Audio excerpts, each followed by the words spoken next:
Welcome to the deep dive. You know, for so many of you listening, especially if you're in the security field, there's that real drive to move forward, right? hmm To level up your career, maybe get those credentials that people recognize worldwide, the ones that really say leader. Exactly. So if you're aiming to boost your expertise and show you're serious about security leadership, well, you've come to the right place today. Definitely. We're going to be doing a deep dive into the CPP certification. That's the Certified Protection Professional from ASIS International. Yep. Our sources, well, they pretty consistently call it the gold standard for security pros. And we've boiled down what we found into a clear sort of five-step roadmap for you. And our goal here really is to cut through some of the maybe confusion or complexity around it, give you practical steps, key insights. Okay. It's not just about getting the certificate. I mean, it's about understanding how this CPP thing actually shapes you as a leader in the security world. Right. So let's start at the beginning then. What is the CPP? You said it's more than just letters after your name. Our sources really hit that hard. It's a statement, a declaration of leadership. It really is. So, Certified Protection Professional, offered by ASIS International. The crucial thing to grasp right off the bat is it's not for newcomers. Okay, not entry level. Of all. Yeah. This is designed for people who've been in the trenches, who have, real-world hands-on experience, In what kind of areas? well, across the board, really. Things like physical security planning, running investigations, doing threat assessments, handling crisis response. It's comprehensive. Got it. So if you've been asking yourself, okay, how do I really cement my place as a leader in security management? The CPP is, well, it's a very solid answer. And it travels well, globally recognized. Absolutely. That's a huge point in the materials we reviewed. It's Yeah. respected everywhere. Corporate security, critical infrastructure, government, consulting firms, they all know and value the CPP. So earning it sends a clear message. A very powerful one. It basically says you're not just doing security, you're shaping its strategy. You're leading. Okay, that makes sense. But before someone gets all fired up and buys the books, there's a really crucial step first, isn't there? Eligibility. Oh, absolutely essential. Our sources frame this as like a mandatory pit stop. You have to check if you're ready before you dive into studying. Makes sense. Wasted effort otherwise. So what are the specifics? What does ACES actually require? Right, let's nail this down. You're looking at needing, in total, about 7 to 9 years of security experience. The exact number depends a bit on your education level. Okay, 7 to 9 years total. Yes, but here's the key part. At least 3 of those years absolutely must be in what they call a security management role. And what does that mean exactly? Not just being a senior guard, right? Definitely not. It means you've been in charge. Yeah. Making key decisions, leading teams or projects, maybe handling budgets, developing security policies for the organization. Responsibility for the direction of security, not just carrying out tasks. Okay, so real strategic responsibility. Precisely. So, for example, let's say you have a bachelor's degree. ASIS asks for 7 years total security experience, and 3 of those have to be in that management capacity. Got it. If you don't have a formal degree, then it's 9 years total experience, but still with that non-negotiable 3 years in management. 9 years total, 3 in management. Okay. And, kind of obviously, but important, a clean background check. No criminal history that would question your integrity. Right. And what if someone listening is thinking, I'm not quite there yet on the years or the management part? Yeah, that's a good point. The advice is, don't see it as a barrier. See it Right. as a roadmap. Now you know what you need to build towards. Focus on getting that management experience. And hey, there's nothing stopping you from starting to learn the material now, even if you can't apply yet. Gives you a head start. Good perspective. Okay, so eligibility confirmed. Check. What's next? Understanding the beast itself, the exam. Our sources talk about needing to know your target. Exactly. You wouldn't go on a major trek without understanding the terrain, right? Same idea here. So what's the terrain look like for the CPP exam? Okay, so it's a computer-based test. You'll be facing 200 multiple choice questions. 200. Wow. Yep, and you get a 4-hour time limit to tackle them. Okay, decent amount of time per question, but still intense. It is. And here's something really important. This isn't just about memorizing facts like definitions or lists. Okay. The exam is designed to test your ability to apply security principles, to understand concepts and use them in, realistic, sometimes complex scenarios. It's about judgment. Application and judgment. Yeah. Got it. So what ground does it cover? What are the main areas? It's broken down into 7 key domains.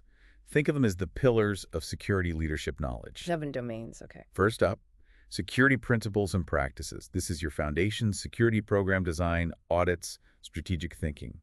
What sometimes gets missed here is the how you weave security into the company culture. Makes sense. Second, business principles and practices.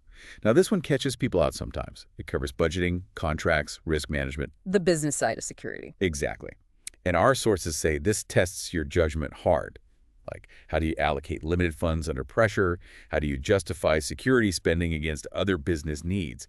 That's real leadership stuff. Okay. Important not to gloss over that one then. What's next? Investigations.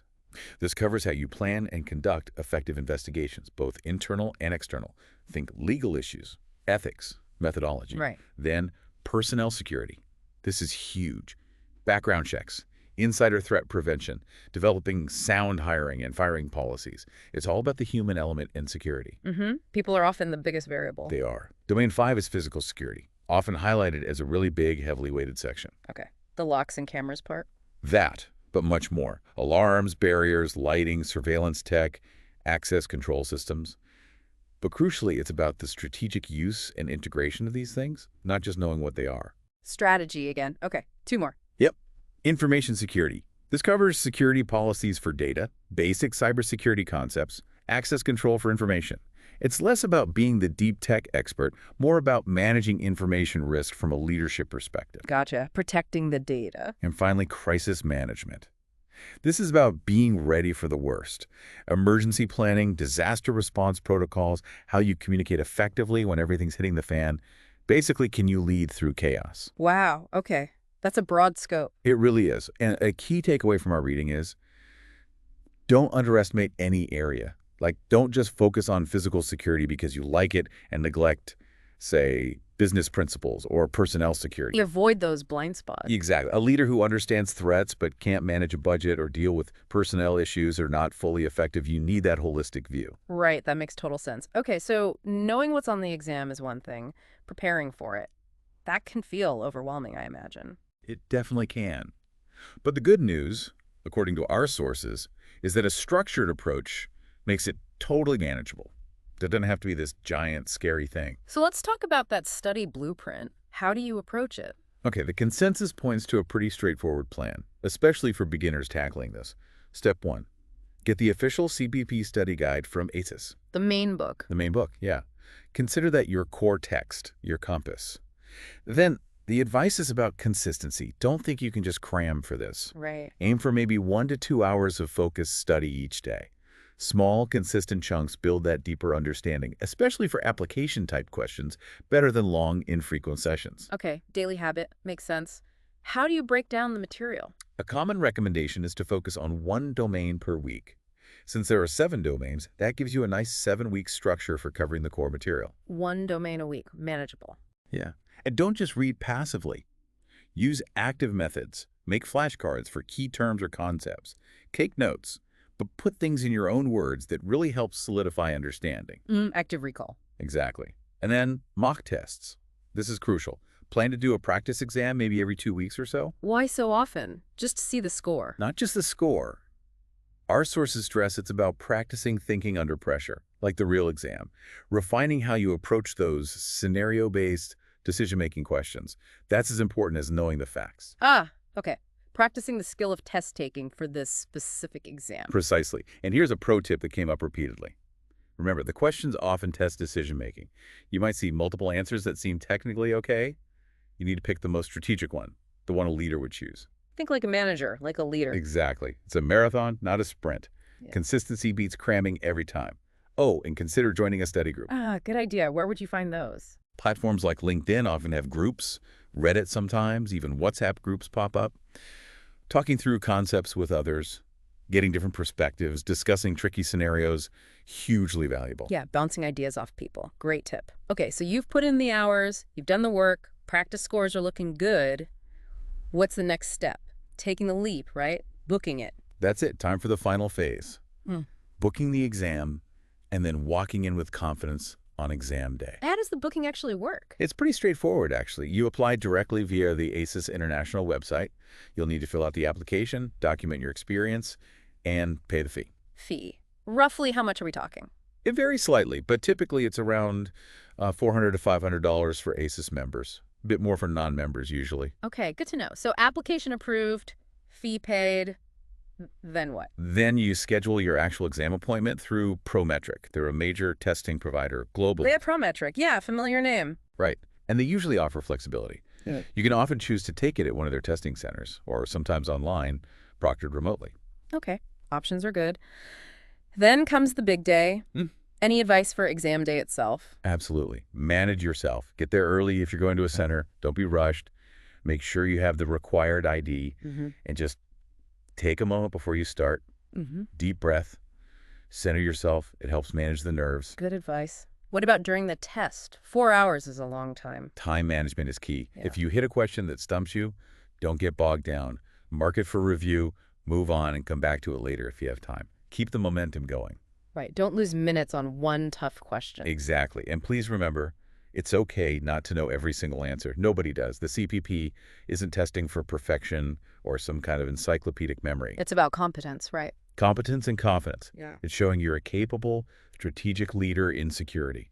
So do your best, trust your preparation. And then, hopefully, Yeah. you pass. What happens then?